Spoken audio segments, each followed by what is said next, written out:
Well, that's me. I've pretty much finished my mods on my R1250R, my 24 model 1250R. So I'll take you through what I've done and what I still plan to do, but it's pretty much done now.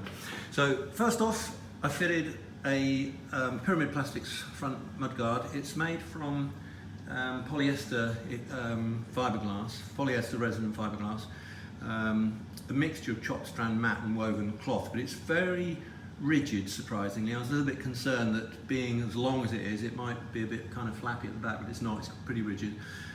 Being in matte black, they make them in with a gloss black gel coat, and then you've got the option of having one that's matte black painted, and it blends in with the matte black on the bike. It looks really nice. I'm really pleased with it. Ostensibly, they advertise it as being for the 1250R and the RS, but it can't fit both perfectly because the front end on the two bikes are different, and without going into too much detail, it is quite apparent that it's designed for the RS and not the R. And it does compromise the fit just very slightly insofar as the clearance under the mudguard isn't the same all the way around, which it is on the RS. So at the front, the clearance is 23mm, at the back it's 23mm, and it reduces here to about 10mm, which is not ideal, but there you go. But otherwise, it's absolutely fine. And then I don't like these avant-garde type things that people put on the front. So what I did there is literally just got some carpet gripper tape, cut it all to shape, and then just stuck it on. It's not showing any signs of lifting. It's made out of an embossed kind of PVC, and it does a really good job. So it's pretty much inconspicuous, and yeah, I'm really pleased with that actually. And then next thing I did, I ordered with the bike some BMW engine bars, and the dealer overlooked the fact that they were incompatible with the stainless steel lower fairing, which I also ordered, and then found out to my displeasure that I had to remove. But in actual fact, it's as much used as a chocolate frying pan anyway, because it's completely open on the underside, and I specified it thinking it would give the bike some protection on the underside, but none at all. So having taken it off, I decided I did want some protection, and so I fitted a skid plate off a GS 1250, which the GS boys don't seem to like. They upgrade them, and so they're 10 a penny on eBay. I paid £40 for it, brand new, unused, and then, believe it or not, £100 for the stupid brackets from BMW. But it fits perfectly because the two engines are the same. Even the exhaust headers have got the same part number. The bolt holes are there, all pre-drilled, just assemble it, plug and play basically. And I like it because it gives the underside of the engine total protection. The engine now is behind that, and the spray is off it. There's no gravel rush or anything. It's completely covered. So that's really good. I'm quite pleased with that as well. And then moving up, I swapped my fly screen for the high version.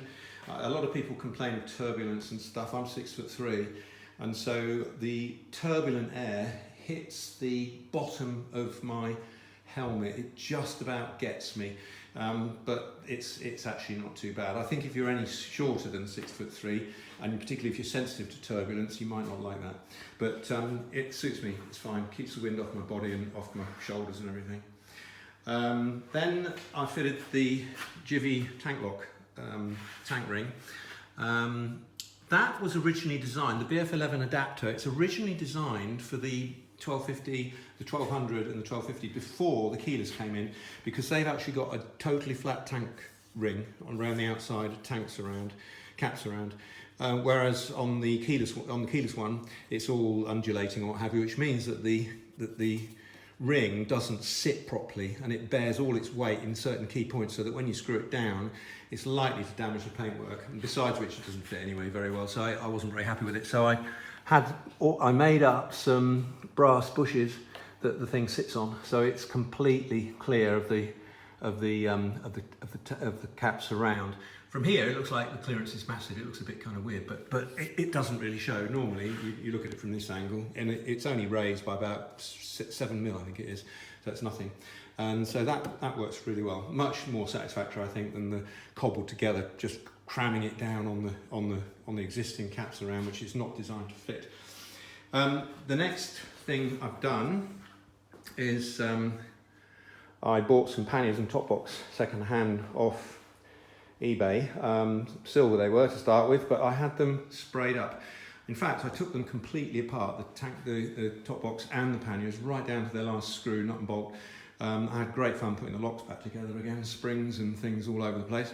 But it's doable. The annoying thing is these things are 450 quid brand new, and guess what? BMW don't do any spares. So there were a few when I took the second-hand one apart, which I paid 100 quid for.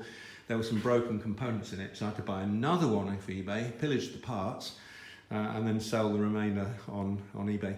Luckily, the panniers were all right. I took them apart, and there are a few bits of wear and stuff that I managed to rework those and make up some bits that were a bit worn.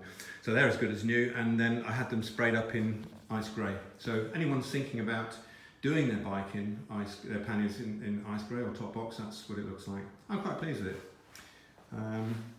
Other little minor niff-naff, I hate screw holes and things that don't have bolts in, and so there's some empty bolt holes on the underside of here which are used for holding on the cylinder head protectors if you order them.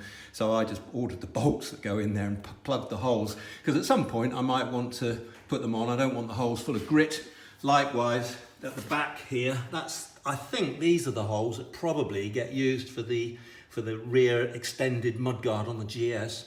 I just put some threaded stainless steel dowels in there, again to keep the threads clean, just in case I ever want to put anything in there, any accessories or anything that bolt in there. It saves cleaning any grit out or any oxidised threads and such like.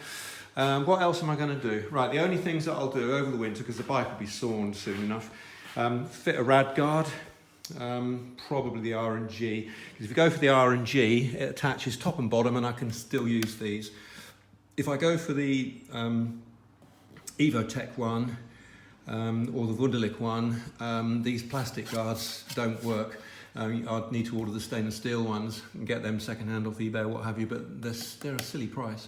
I think it might look quite nice actually in the stainless steel. So it'll either be R&G with these, or get some stainless steel ones of these and use the Wunderlich or the Evotech one. What else? Oh, and the only other thing I'm going to do is fit the Australian extended mudguard. It's completely the opposite of a tail tidy, isn't it really? Probably might look a bit gross, but everyone whinges about these bikes in the rain, throwing all sorts of crud up. I don't ride in the rain, but I'm going to get caught out sooner or later, and I would rather keep things reasonably clean and dry. So that's the only other thing I'm going to do. Anyway, there she is in all her glory. I'm quite pleased with the bike. The only problem I've got with it is this auto resetting bloody trip meter. It's got a mind of its own. It zeroes the MPG randomly. I'll have to go on to BMW about that. But otherwise, I can't complain. It goes like a train and returns so far an average of 62.5 to the gallon. So what's not to like?